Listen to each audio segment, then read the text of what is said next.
All right, welcome back. We're in Chauvin.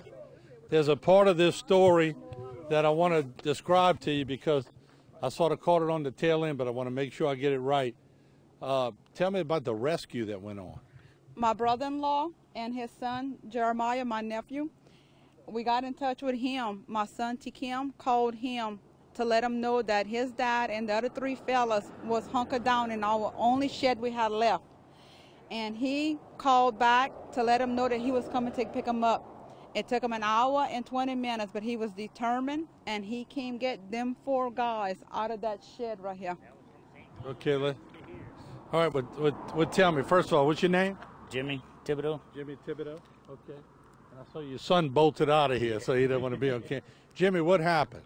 Well, we finally had a little communication to where we knew that they were still alive, and then I knew they was in that shed, so I was coming pick them up from St. Joseph Church to here. It took an hour and 20 minutes with the debris on the road.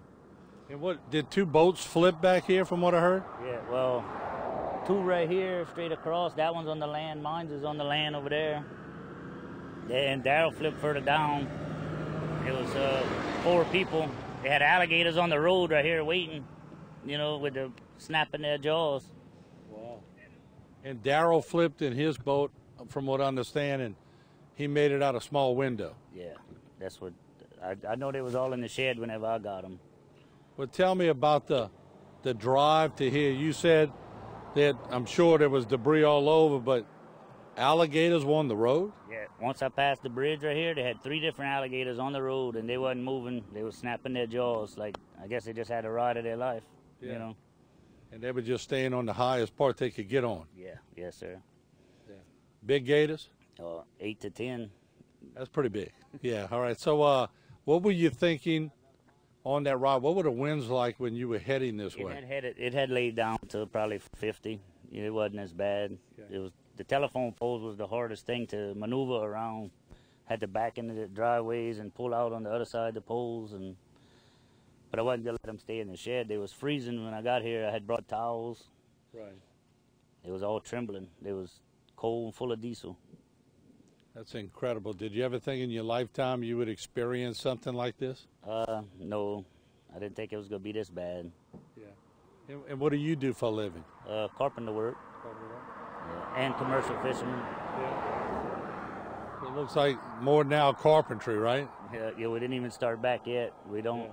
We mostly work further down, Dulac and Cocodrie, and now we can't get materials. You could Band-Aid, but you can't build, you can't repair it yet. I'm hearing the winds maybe 170, 180 in this area? I know a little bit longer at my house up there by the roof would have flew off too. The braces started falling in the attic. Yeah. Incredible.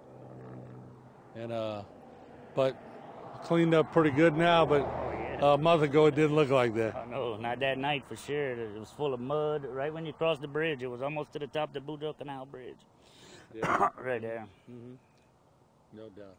Yeah. Well, thank you for your bravery in this, because I'm hearing you were a pretty brave guy to do what you did. No, it wasn't brave. It was just, I wasn't leaving them out here, you know. I wasn't doing it for me. Yeah. Well, that's brave, I can tell you that.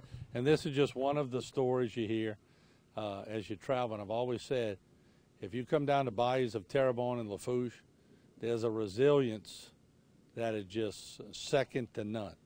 People have lived here their whole lives. They've lived off the land for their whole life. And when boats flip and when water rises, it's serious, but they sort of know what to do when it happens. And they don't have to second guess. They just do it. Let's pan that area one more time. We're asking the state, your jurisdiction, get some trucks out here and make it happen. You know, come up here and skim it where the water's going. They have sewage in here. There's mosquitoes. The larvae are all over. Come out here and help these tax-paying people. Help them. They need your help. And some good news today from Parish President about the rock levee that's going to hopefully stop some of this surge in the future. And he said on this morning's Bayou Time that he wants that built before the next hurricane season. So it's ambitious, but They've got some things done. They just didn't expect a storm that had a reverse head out here to come crashing over this road and into people's homes. But that's what happened. Zeta did it, Ida did it, and the state. I want to give Chip Klein some credit because he's the one that approved that 8-foot levee here in Lake Boudreaux and Lake Robinson. So that's going to help out quite a few people. We'll be back with more. Don't go away.